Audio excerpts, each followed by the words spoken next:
Buksan natin sa Book of Psalm ang ating pag-aaral po ngayong gabing ito. Psalm 34. Psalm 34, isang talata lang po, kaya request ko na basahin natin ng sabay-sabay.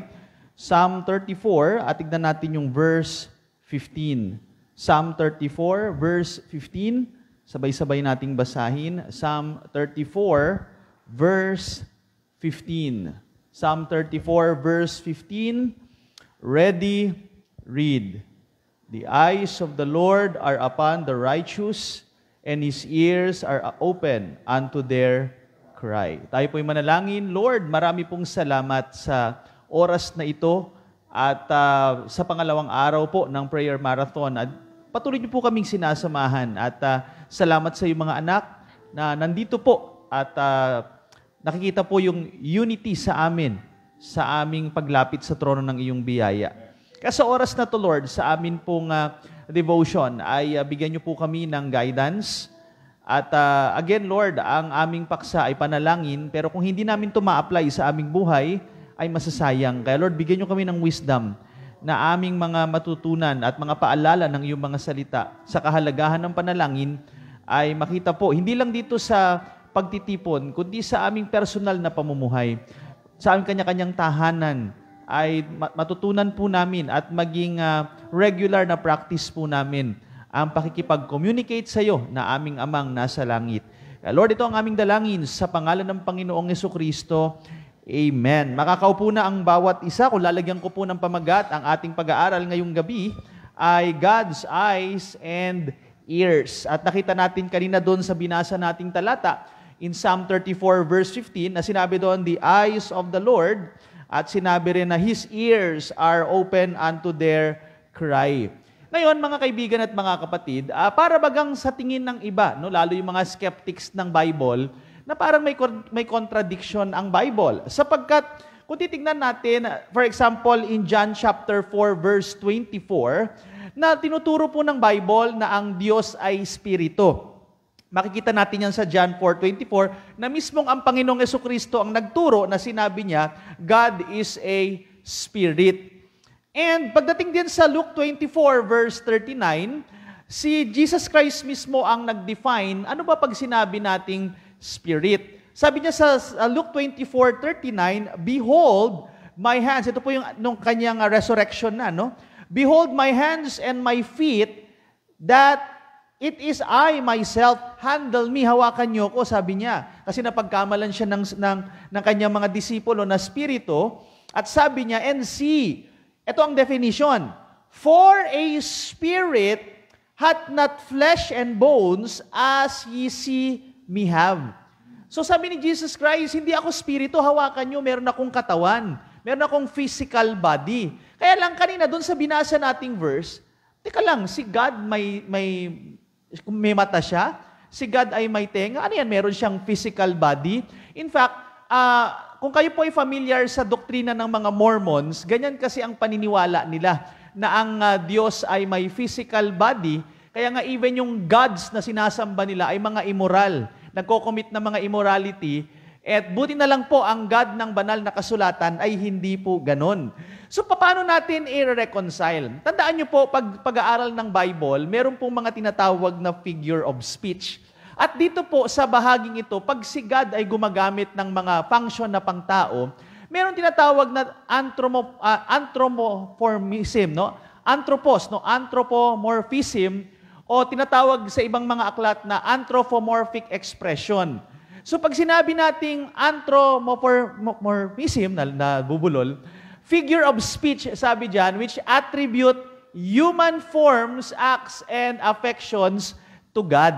So dito po, makikita natin, para maintindihan ng mga readers, ng mga tao, ang function ni God, ang kanyang pagkilos, gumagamit siya ng lingwaheng pangtao, o sabi nating function na pangtao, para maintindihan natin ang kanyang pagkilos. Parang kagaya po na may kausap tayo mga bata, di po ba? Pagkausap natin ang bata, of course, iniiwasan natin yung mga malalalim na salita.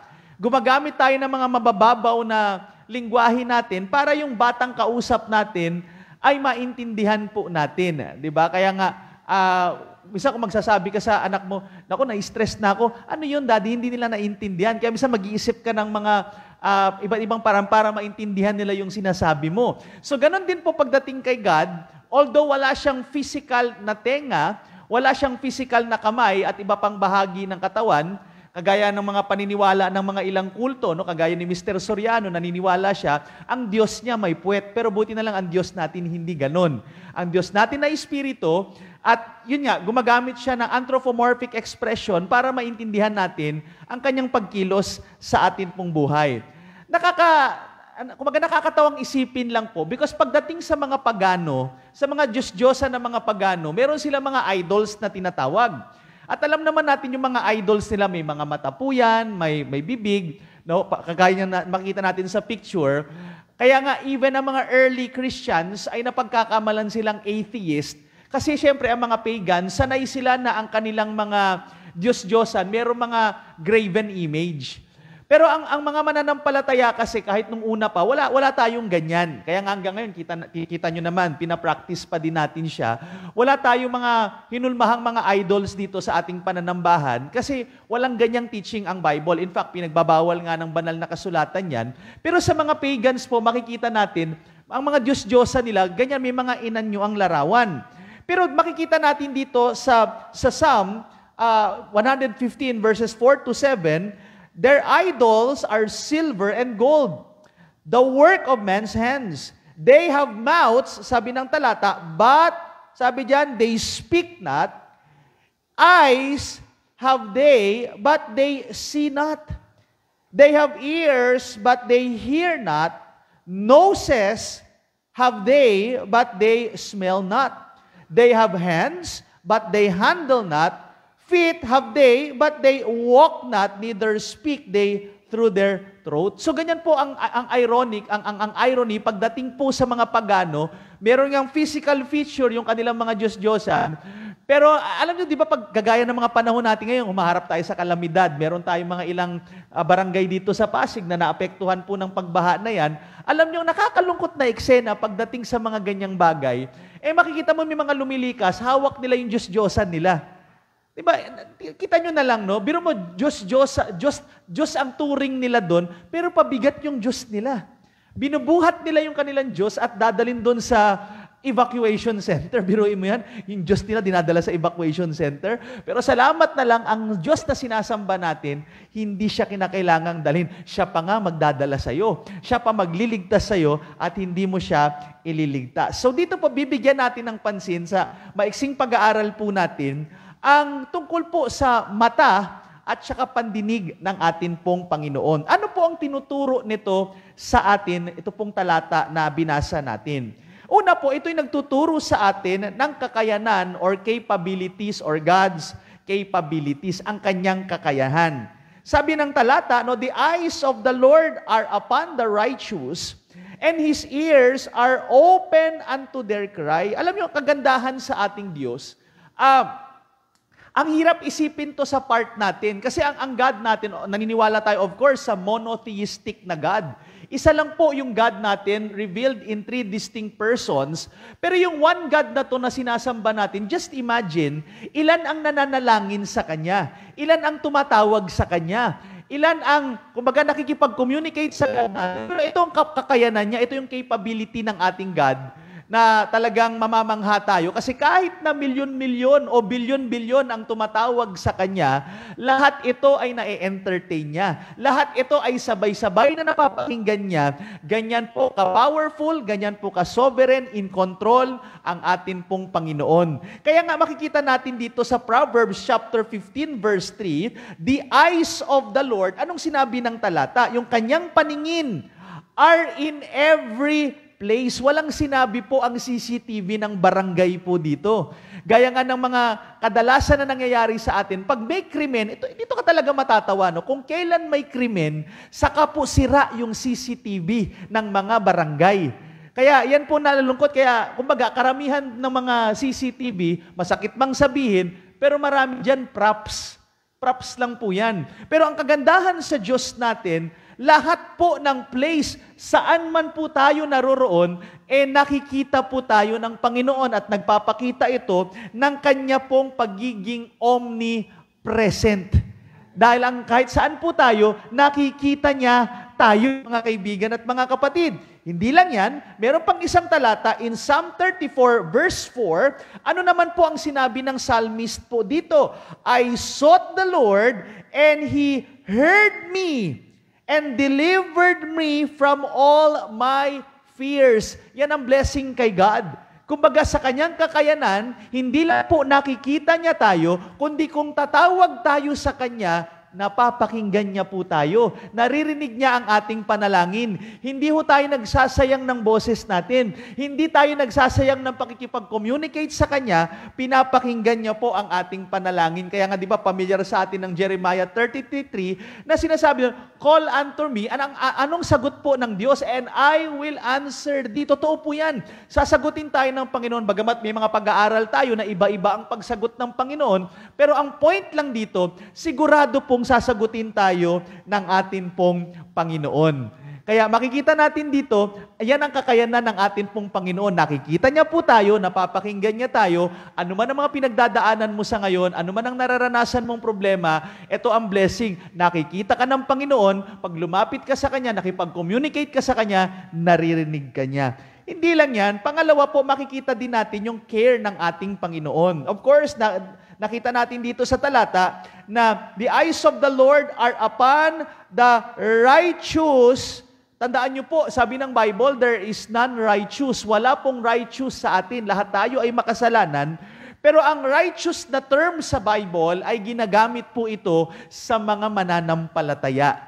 Kaya tingnan niyo po ang blessing dito.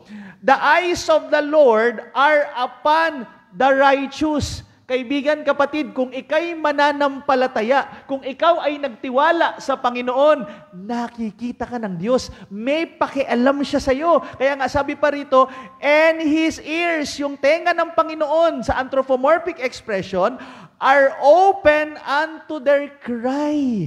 Nakikita kayo, may pakialam siya sa iyo. Hindi yan yung may worldview po na nagsasabi na, di ba, merong paniniwala na deism, na itong paniniwalang ito, after God created everything, iniwan niya na ang kanyang creation. Okay, bahala na kayo sa buhay ninyo. Pagod na ako dyan. Doon na ako, maglalakbay na ako sa ibang bahagi ng universe at hindi ko na kayo pakikialaman. Ganyan po kalungkot, ganyan ka-irresponsible ang pinapakilalang God o small God ng mga deist. Kaya nga, kung kayo ay familiar doon sa organization na Freemasonry, minsan makikita nyo po yan, may mga logo yung mga yan, may mga sasakyan, karamihan yan sa mga military. Yung mga nagsimula po ng organization na yan, ng Freemasonry, ay naniniwala po sa deism na paniniwala. Kaya nga po, sa grupo ng mga ganyan, para umanib ka sa kanilang samahan, kinakailangan may kinikilala kang God. Hindi sila tumatanggap na mga atheists, pero kahit sinong God or gods ang iyong pinaniniwalaan, tatanggapin ka ng grupo. Siyempre, dahil nga ang paniniwala nila, since wala ng God na may pakialam sa atin, although may kinikilala silang God, pero magtayo tayo ng organization, at itong organization na to, ito na yung gagamitin natin to control the world. Total, wala naman pakialam na sa atin.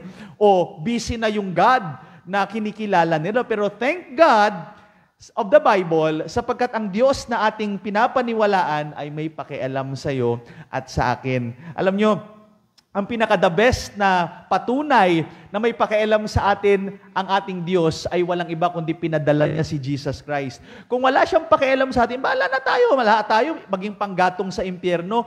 Okay na, bahala na tayo, pero hindi po. Dahil bahal tayo ng Panginoon, for God so loved the world, pinadala niya si Jesus Christ para sa atin. Kasi may pakialam siya sa atin. Nagmamahal ang Panginoon sa atin. Kaya nga, makikita natin sa mga ilang verses, like for example, in Psalm 27 verse 7, Hear, O Lord, when I cry with my voice, have mercy also upon me. And, ano sabi rito? And answer me. So yung psalmist, lumalapit siya sa Panginoon, umiiyak siya. Kaya kung ikaw ay nananalangin, umiiyak ka sa harapan ng Panginoon, maaring wala mang nakakakita sa'yo, maaring wala mang nakakaalam na may pinagdadaanan ka sa buhay, pero this is the blessing. May pakialam sa'yo ang Diyos. Alam niya kung ano ang pinagdadaanan mo sa oras na ito. Sabi pa ng Psalm 34 verse 17, the righteous cry, and the Lord heareth, and delivereth them out of all their troubles. Ganyan po mga kaibigan at mga kapatid. Kaya nga, tayo po mga believers, isa sa mga practical na suggestion ko, lalo marami po mahilig sa social media, hindi po tayo obligado na i-post yung problema natin sa social media.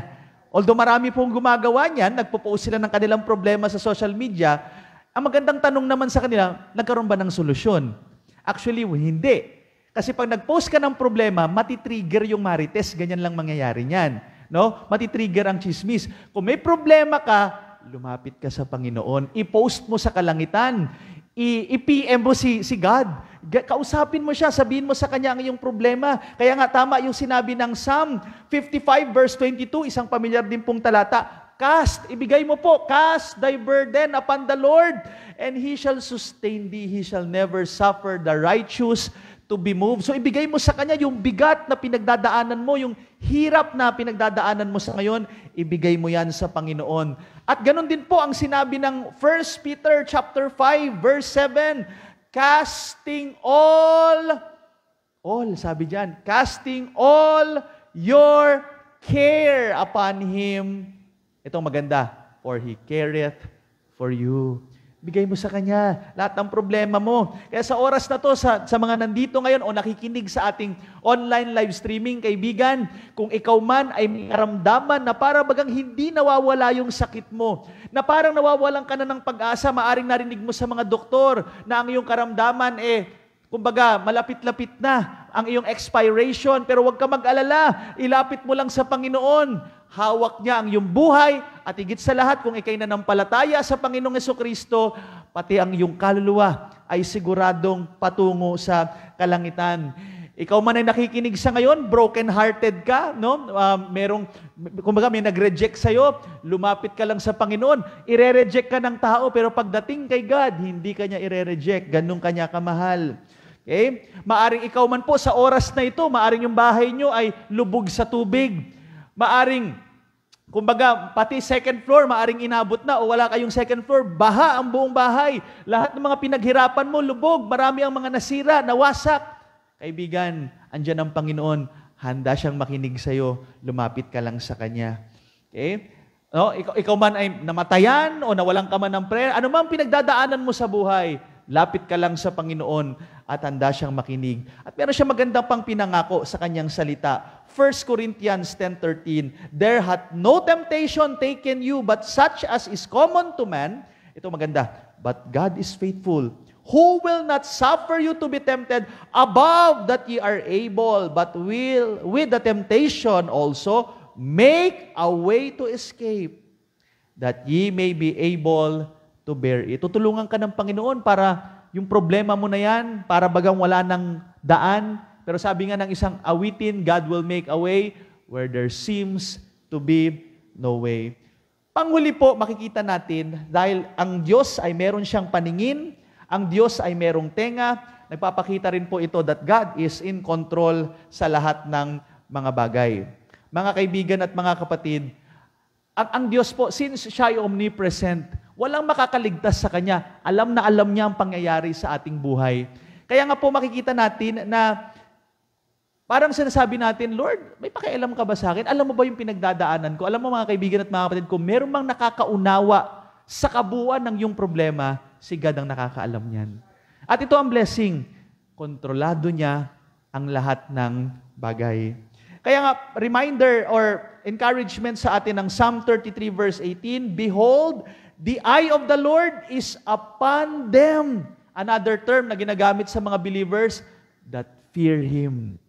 Pag meron kang banal na takot sa Diyos, huwag kang mag-alala, nakatingin siya sa iyo, alam niya ang pinagdadaanan mo. At hindi lang yan, yung paningin ng Diyos, hindi lang yan panlabas. In fact, Doon sa mga naging pag-aaral pa natin noon, like for example, in Hebrews chapter 4, verse 13, kahit yung kaloob-looban natin, lahat yan ay hayag. Kitang-kita ng Panginoon. Yung ating kapwa, hindi man nakikita yung ating damdamin, hindi man nakikita yung iniisip natin. Itong kagandahan sa Diyos na sinasamba natin, kitang-kita niyang lahat, pati ang iniisip mo. Okay? Ang diablo po, magaling siya sa psychology, na pag-aaralan niya ang behavior ng tao. Kaya para bagang ang dating, ang demonyo, alam niya ang mangyayari sa'yo. Hindi po, magaling lang siyang mag-aral.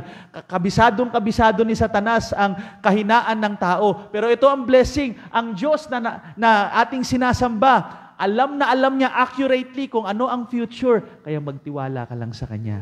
Kitang-kita niya ang mga bagay na ito. Sabi rin po ng Job, chapter 34, 21 to 22, for His eyes are upon the ways of man, and He seeth all his groanings. There is no darkness, nor shadow of death, where the workers of iniquity may hide themselves. Yan ang kagandahan po. Since ang Diyos, nasa lahat ng lugar, ang Kanyang paningin, naririnig niya ang lahat, wala tayong maitatago sa Panginoon.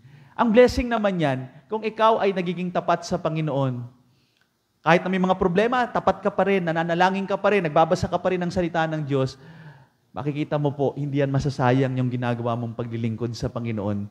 Isang araw po, pagdating natin doon sa Bema Judgment, doon natin masasabi that our labor is not in vain. Pero sa kabilang banda rin naman, kung ikaw naman ay akala lang, mukha kang mabait, pero marami kang mga lihi, mga kasalanang inaalagaan sa iyong buhay. Kaibigan, tandaan nyo, hindi rin makakaligtas yan sa paningin ng Diyos. Hindi rin makakaligtas yan sa Kanyang tenga. Alam niya yung mga kalokohan, mga secret sins na tinatawag natin. Alam nyo, there's no such thing as secret sin sa paningin ng Diyos. Lahat yan ay hayag na hayag, lahat yan ay kitang-kita po ng ating Panginoon. Kaya makikita natin dito, mga kaibigan at mga kapatid, tiwala lang po tayo sa ating Panginoon. Nakikita niya po, naririnig niya ang ating paglapit sa Kanya, kahit yung pag-iyak ng puso mo, hindi ka man nakikitang umiiyak ka sa labas, pero sa loob ng iyong damdamin, umiiyak ka, kitang-kita po ng Panginoon yan. Panghuli po, next slide, God knows your situation. Yes, alam na alam niya po kung anong pinagdadaanan mo sa ngayon. Ito lang po ang maging tugon natin. Trust Him. He is in full control. Kung si God po, hindi siya full control, hindi siya karapat-dapat maging Diyos. Pero salamat, ang God ng Bible, He is in control. Hindi po nagkakaroon ng emergency meeting sa langit. Uy, bumaha na dyan, anong gawin natin? Usap-usap, walang ganun. God is in control. Relax lang, be still. Sabi nga ni God, be still and know that I am God. Father in heaven, thank you for this evening. Salamat sa paalala ng iyong mga salita. At lagi namin maalala, Panginoon, na hindi kami nag-iisa sa lakbayan ng buhay na ito. Gaya ng pinangako mo, hindi mo kami iiwan, pababayaan. Ang iyong paningin ay nasa sa amin palagi. Kitang-kita niyo po ang kaloob-looban namin. Pati ngayong nakaraan at lalo yung aming future. Alam na alam mo po ito, Panginoon. At hindi lang yan, naririnig niyo po kahit na hindi kami magsalita. Kahit na sa isip lang namin. Kahit lumuha lang kami. Ito po'y rinig na rinig po ninyo at alam na alam nyo ang mga pinagdadaanan ng bawat isa. Kaya Panginoon, salamat po sa paalala ng iyong salita. Dahil ang mga mananampalataya, hindi mo pinababayaan. Ang attention mo ay nasa amin. You cared for us, Panginoon. At salamat sa pag-ibig mo. Dahil tunay nga na ikaw, Panginoon, ang siyang nag-iingat sa amin. Maraming beses na hindi ka namin napapasalamatan. Pero maraming beses po sa aming buhay na naingatan mo po kami. Dahil nandiyan ka palagi at nakikita nyo po at lagi ka naming kasama. Ito po, Panginoon, ang aming dalangin sa pangalan mo, Jesus. Amen.